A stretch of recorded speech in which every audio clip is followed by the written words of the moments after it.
हाँ तो दोस्तों, ऐसा लग रहा है कि बलूचिस्तान बहुत जल्दी पाकिस्तान के हाथ से निकल जाएगा, क्योंकि जिस तरह से वहाँ बलूचिस्तान लोग BLA जो है वो हमला कर रहा है और पाकिस्तान उसके सामने कुछ नहीं कर पा रहा है। इससे लगता है कि अब पाकिस्तान के साथ बलूचिस्तान ज़्यादा दिन तक नहीं रहेगा।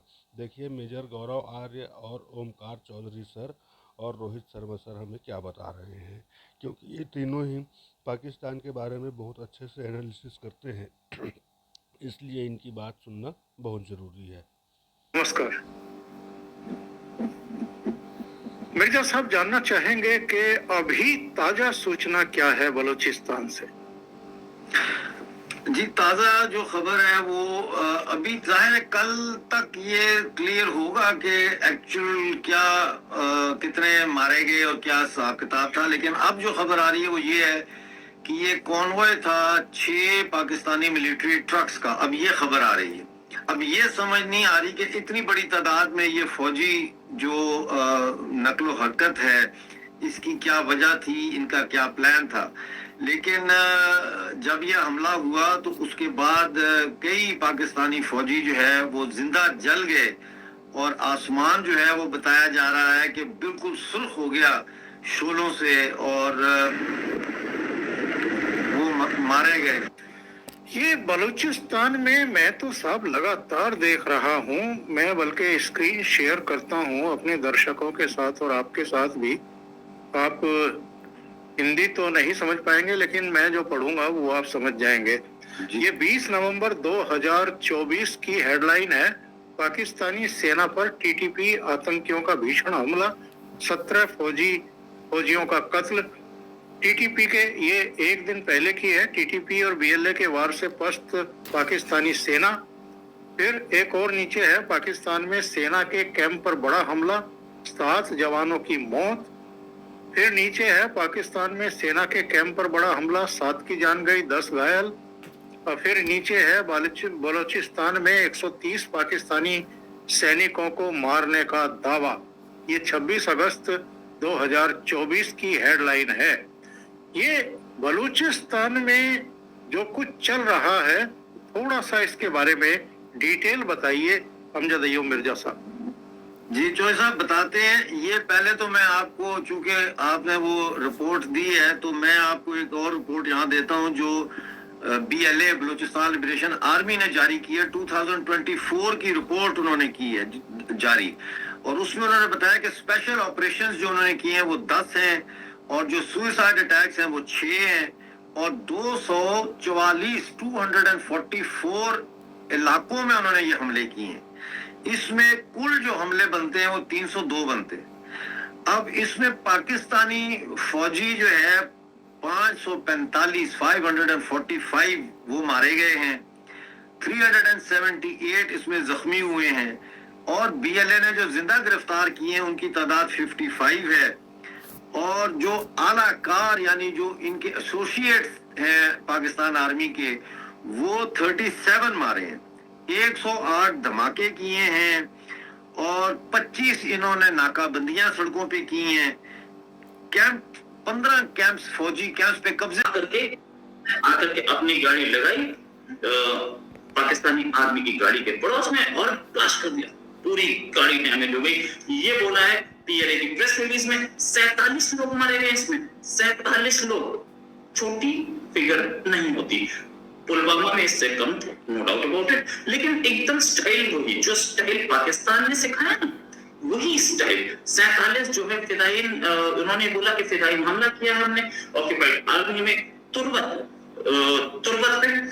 साथ में उन्होंने ये भी बोला मजीद ब्रिगेड की एलीट फिदाई यूनिट जो थी वो इस ऑपरेशन को अंजाम दे रही थी BLA की। ये जो हमला है बेमन एक जगह है, वहां पे 8 किलोमीटर दूर तुर्बत से, वहां पर वो कल शाम 5:45 पे। इसमें बहुत सारी डिटेल्स हैं। ये बोला गया है कि इसमें 5 बसेस और 11 मिलिट्री व्हीकल्स जो है वो डैमेज हुए हैं। ये जा रहे थे, ये 5 बस और 11 मिलिट्री व्हीकल्स जो है ये जा रहे थे कराची से फ्रंटियर कोर के हेडक्वार्टर तुर्बत में और वहां पर जाकर के इनको निकलना था। एक VBIED यानी कि IED means improvised explosive device use की गई जिसमें 47 मारे गए और 30 से ज्यादा घायल हैं। एक बस तो पूरी तरह से डैमेज है, बाकी कुछ आगे पीछे की बसें हैं उन पे भी वो हुआ है। ये क्लियरली उन्होंने बोला है, प्रेस रिलीज में भी बोला जेएन बलूच ने। मैं सीधे सीधे इनको नहीं मानना चाहता, ये जो बोल रहे हैं मजीद ब्रिगेड की प्रेस रिलीज या जेएन बलूच को सीधे सीधे नहीं मानना चाहता, लेकिन जेएन बलूच की प्रेस रिलीज मेरे हाथ में। सबसे पहले हम आपको इस प्रेस रिलीज को दिखा रहे हैं। इन्होंने बोला कि जो भी हमला हुआ है उसकी हम जिम्मेदारी लेते हैं और ये भी बोला कि अभी और भी हम कैजुअलिटी दे सकते हैं। एक स्ट्रांगली वर्डेड प्रेस रिलीज हमारे हाथ में, जिस प्रेस रिलीज में बोला गया कि अभी हम और हमले करेंगे। साल शुरू हुआ है, हैप्पी न्यू ईयर। इस हैप्पी न्यू ईयर के साथ साथ ये भी बोला कि अभी देखिए आप जो हम करते आप देखते जाइए। एक बस कंप्लीटली डिस्ट्रॉय हो गई, पार्टिकली डिसेबल्ड, बाकी को डिसेबल कर दिया गया। कॉन्वॉय में 13 व्हीकल्स थे, 13 गाड़ियां थी। ये भी बोला इन गाड़ियों में कौन कौन थे, मजीद ब्रिगेड की या पीएलए की आपको तारीफ करने के लिए मजबूर हो जाएंगे। आप गाड़ी कब वहां से चली कराची से ये पता है, कब पहुंचेगी ये पता था, आदमी तैयार कर रखा था कि आपको जाना है, व्हीकल लगाना, उड़ाना, ये पता था कि कब वहां पहुंचेगा। साथ में अंदर कौन कौन है, कितने गाड़ियां आ रही हैं, सारी इंटेलिजेंस इनके हाथ में थी। अंदर कौन कौन है, प्रेस रिलीज, वो भी मजीद ब्रिगेड की पीएलए की। उसमें MI 309 यूनिट के लोग थे, उसमें military intelligence 309 unit, FC SUI इसके थे 24 के, FC 117 117 विंग के, FC 326 विंग और FC 81 विंग के लोग थे। इसमें कॉन्वॉय में इंक्लूड किया था एक व्हीकल जो SSP पुलिस रिटायर्ड और आर्मी कैप्टन जोएब मोहसिन जो कि छुट्टी पे थे, ये दोनों भी थे इस कॉन्वॉय में। ऑपरेशन जो किया उन्होंने बोला कि हमारी इंटेलिजेंस को जिराब ने किया। जिराब ने ऑथेंटिक इंफॉर्मेशन दी थी कि कॉन्वॉय कब चलेगा, कॉन्वॉय कब कराची से चलेगा, तुर्बत कब पहुंचेगा। ये भी अनपैरेलल्ड सिग्निफिकेंस ऑफ फिदाई संगत, मतलब फिदाई संगत ने बड़ा चमत्कारी काम किया। फिदाई संगत का नाम भी आएगा उसमें। जो मार्टर बाहर अली एलियास करवान लिखा है, मार्टर ये है वो फिदाई संगत बाहर अली एलियास करवान, नीचे नाम भी लिखा है। लिबरेशन आर्मी ने उसकी फोटो भी रिलीज की है। झूठे झूठे वीडियोस लाइन ऑफ कंट्रोल पे बता रहे हैं। और आज कश्मीर रिमेम्बरेंस डे, आज पाकिस्तान मना रहा है। आज कश्मीर रिमेम्बरेंस डे पाकिस्तान क्यों मनाता है दोस्तों? क्योंकि यूनाइटेड नेशंस सिक्योरिटी काउंसिल का जो रेजोल्यूशन ये पास हुआ था कि साहब ठीक है कोई बात नहीं, 49 का रेजोल्यूशन है ये, 1949 का 5 जनवरी का, कि साहब प्लेबिसिट होगा और प्लेबिसिट में ये होगा वो होगा और उसके बाद सब लोग अपने वोट्स देंगे और उसके बाद कश्मीर का फ्यूचर डिसाइड होगा। कश्मीर का फ्यूचर तो बेटा हम लोगों ने डिसाइड कर लिया। और वो जो प्लेबिसिट के कागज है ना, उसको जलाओ और उस पर आग तापो, तो कर दिया हमने। और तुम्हारा बाप कुछ नहीं कर सकता, जाओ ऐश करो। लॉजिकल बात मैं आज नहीं करूंगा क्योंकि लॉजिकल बात तुम जाहिल समझते ही नहीं हो। लॉजिकल बात ये है, एक ट्रेलर दे दूं, क्योंकि मैं तो इंडियन हूं ना, मैं तो लॉजिकल बात करूंगा। तुम मदरसा छापो, तुम्हें समझ में ना आए तो तुम्हारी गलती।